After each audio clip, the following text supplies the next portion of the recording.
Assalamualaikum warahmatullahi wabarakatuh. Jumpa lagi di channel yang keren ini, channel Mas Yano. Oke adik-adik, materi kali ini adalah kesetimbangan kimia. Sekali disimak baik-baik, materi kali ini mengenai kesetimbangan kimia. Oke, yang pertama yang akan kita bahas adalah reaksi kesetimbangan adik-adik. Yang pertama yang akan kita bahas adalah reaksi kesetimbangan. Oke. Nah, reaksi kesetimbangan itu biasanya ditandai dengan yang namanya arah panah yang bolak-balik seperti ini atau reversible.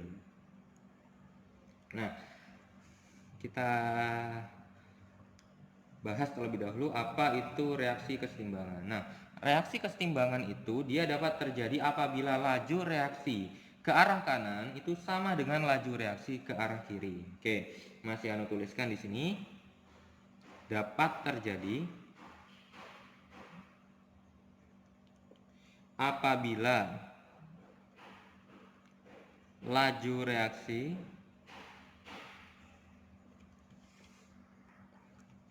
ke kanan sama dengan laju reaksi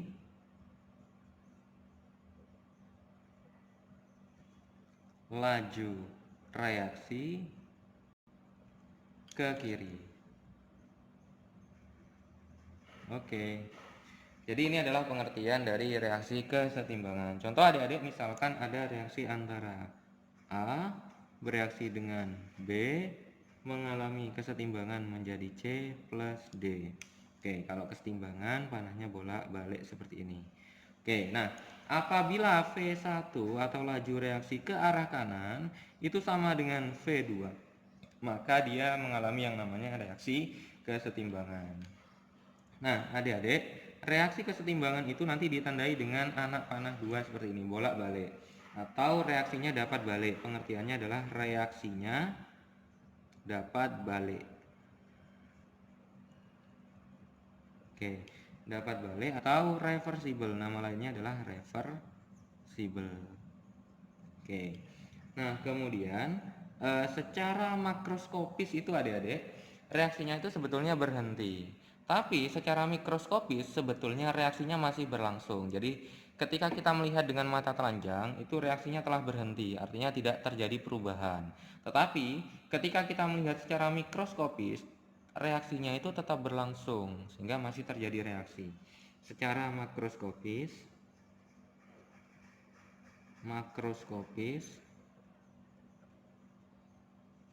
reaksi berhenti. Artinya tidak terjadi perubahan adik-adik kalau berhenti. Nah, tetapi secara mikroskopis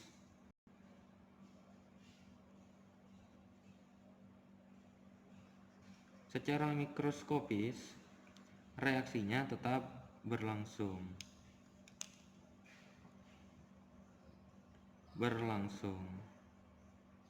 Oke. Nah, kemudian adik-adik apabila konsentrasinya itu tidak berubah, maka nanti kesetimbangan telah tercapai. Itu adalah ciri-ciri dari reaksi kesetimbangan. Apabila konsentrasi zat-zat tidak berubah, maka kesetimbangan telah tercapai.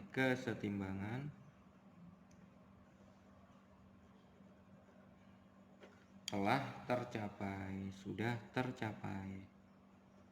Oke, itu adalah ciri-ciri dari yang namanya reaksi kesetimbangan. Nah, reaksi kesetimbangan itu nanti akan dibagi menjadi dua. Ada reaksi kesetimbangan homogen dan kesetimbangan heterogen. Oke, yang pertama yang akan kita bahas adalah kesetimbangan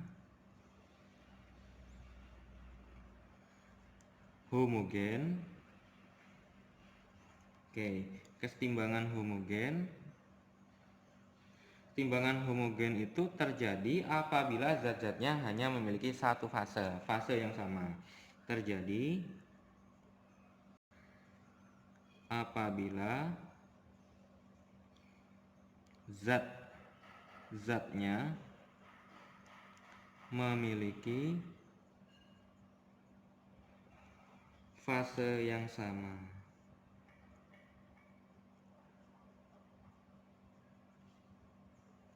Oke, itu kalau kesetimbangan homogen. Contohnya adik-adik.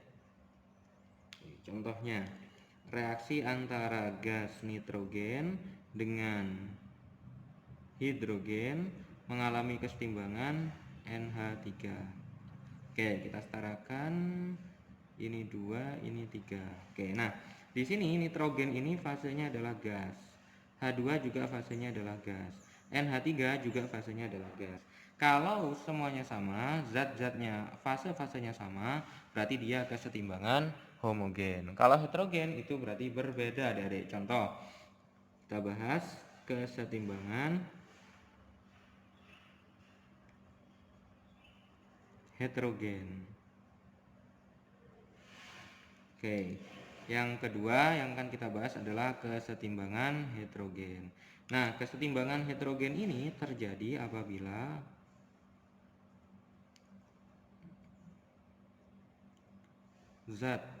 zatnya memiliki fase yang berbeda.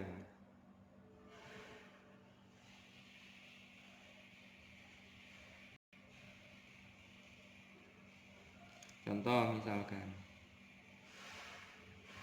Oke, contohnya misalkan ada CaCO3.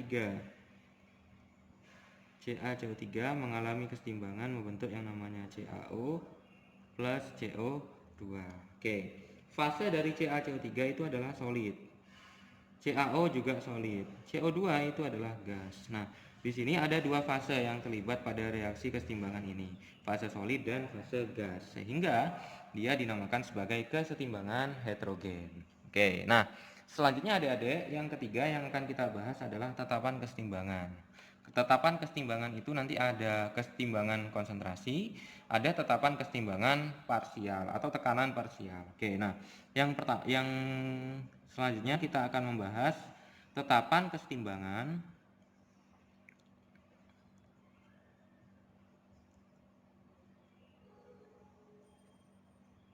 konsentrasi. Oke, tetapan kesetimbangan konsentrasi atau disingkat dengan KC. Oke, kita akan membahasnya. Apa pengertian dari tetapan kesetimbangan konsentrasi itu? Pengertian dari tetapan kesetimbangan konsentrasi itu adalah perbandingan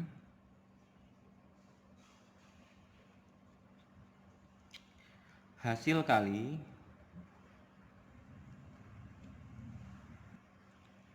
konsentrasi zat-zat hasil reaksi terhadap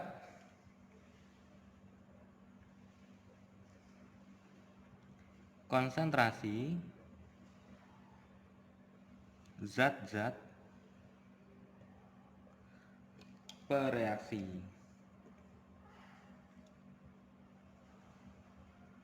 Nah, tentunya pada keadaan setimbang. Pada keadaan setimbang. Setimbang.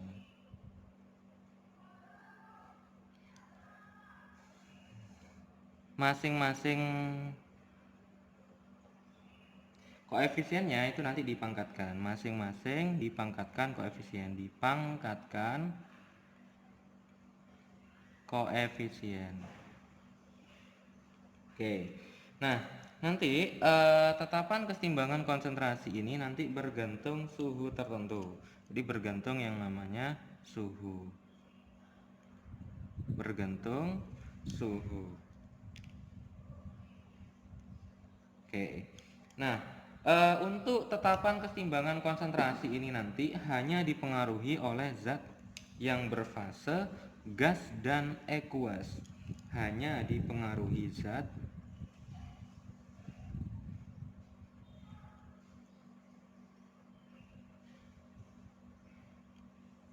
berfase gas dan aqueous. Oke. Nah, contoh adik-adik biar lebih mantap mengenai KC ini. Contoh, misalkan ada reaksi antara A, koefisiennya adalah M plus N. B mengalami kesetimbangan membentuk PC plus QD misalkan. Nah, berarti KC-nya bagaimana? KC ya. KC. KC itu adalah perbandingan hasil kali konsentrasi zat-zat hasil reaksi ada C, konsentrasi C kali konsentrasi D. Ingat, harus dipangkatkan koefisien. Koefisiennya C di sini adalah P, berarti C pangkat P, D pangkat Q. Dibagi konsentrasi reaksi A dan B. Ingat pangkat koefisien masing-masing. Ini berarti M, ini berarti N. Ini adalah KC-nya, adik-adik. Oke, nah sekarang selanjutnya yang akan kita bahas, kita akan belajar mengenai yang namanya tetapan kesetimbangan tekanan. Kalau tadi konsentrasi, sekarang adalah tekanan. Nah, kalau tekanan itu bukan lagi KC, tapi KP. P-nya adalah pressure atau tekanan. Oke. Nah, kalau tadi pada KC ini dia menggunakan konsentrasi, data konsentrasi, tapi pada tekanan ini kita menggunakan data tekanan parsial.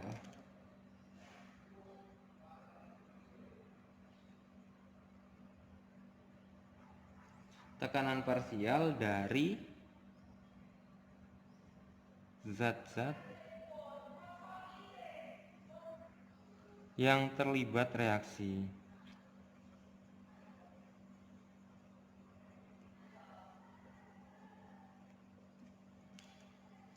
Nah, nanti adik-adik untuk tetapan kesetimbangan tekanan ini hanya dipengaruhi zat yang berfase gas saja, hanya dipengaruhi zat berfase gas saja. Oke, contoh misalkan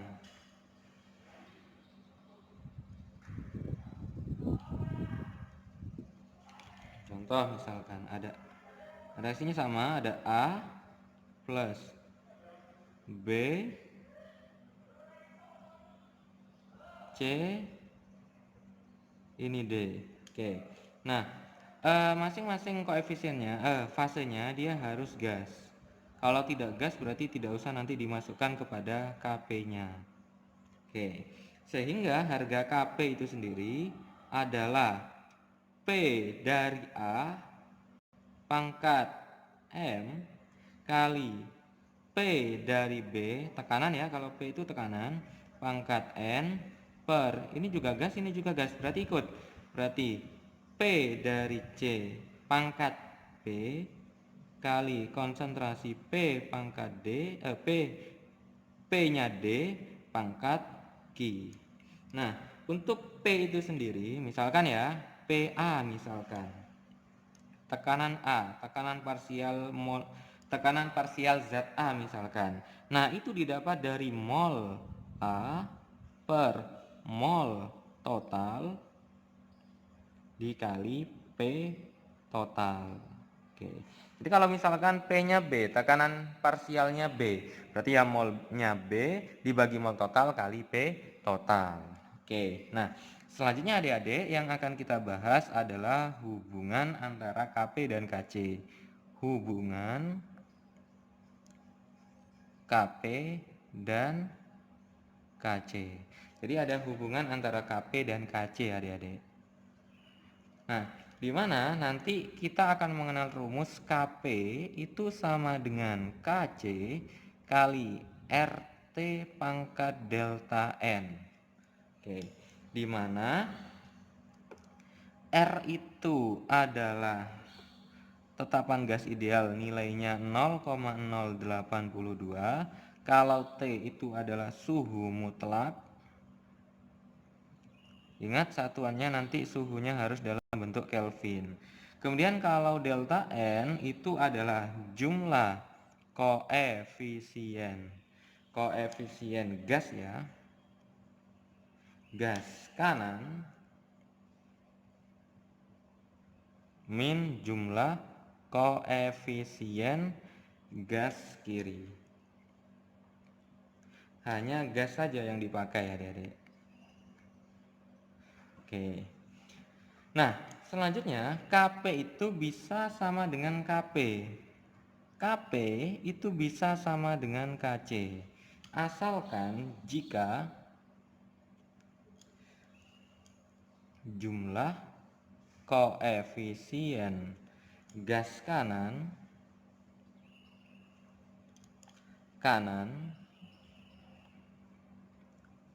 sama dengan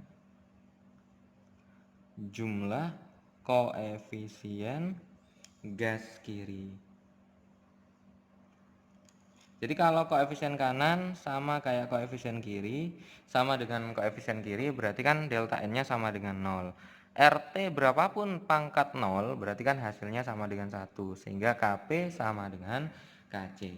Oke, nah di sini Mas Yano akan memberikan catatan adik-adik mengenai tetapan kesetimbangan ini.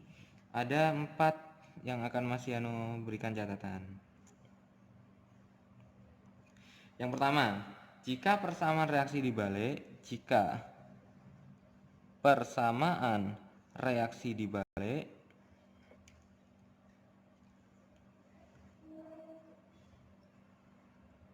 maka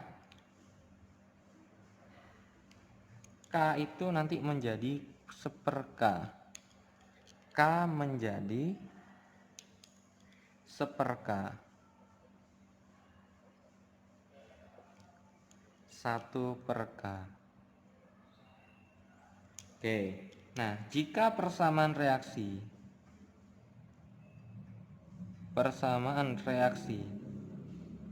dikali X misalkan atau N dikali N misalkan, maka K menjadi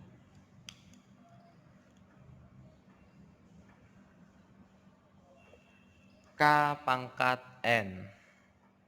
K pangkat N. Oke.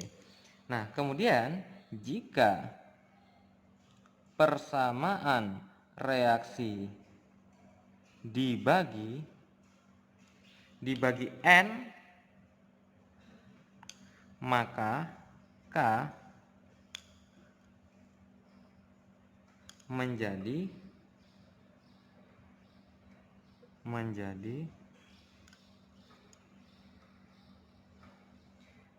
akar K dari N. Akar K pangkat N.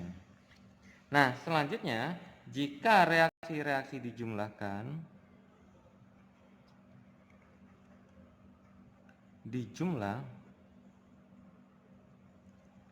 maka K-nya dikali. Misalkan ada 2 reaksi, berarti K1 dikali K2. Jadi kalau reaksinya dijumlah, K-nya nanti dikali. Oke, adik-adik, ini adalah materi kesetimbangan. Semoga kalian bisa memahami materi kesetimbangan, khususnya pada reaksi kesetimbangan, KC, KP, dan hubungan KP dan KC. Oke, Mas Yano akhiri. Wassalamualaikum warahmatullahi wabarakatuh.